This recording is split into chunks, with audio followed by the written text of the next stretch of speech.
Chào mừng các em nhỏ đã đến với chương trình Vầng Trăng của em. Vậy là chẳng mấy chốc đã sang tháng 10 rồi. Chúng ta đang ở trong tiết trời thu mát mẻ, với sắc vàng rực rỡ của lá cây và không khí dịu dàng của đất trời. Mùa thu luôn mang đến cảm giác nhẹ nhàng, yên bình.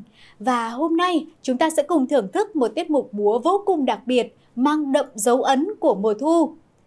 Với giai điệu êm ái, du dương của đàn tranh, tiết mục Sóng Cẩm Thu sẽ đưa chúng ta vào một không gian lãng mạn, nơi từng nhịp múa hòa quyện cùng âm nhạc vẽ nên bức tranh tuyệt đẹp của mùa thu. Hãy cùng lắng đọng tâm hồn và thưởng thức màn trình diễn đến từ câu lạc bộ Cô Tấm các em nhé!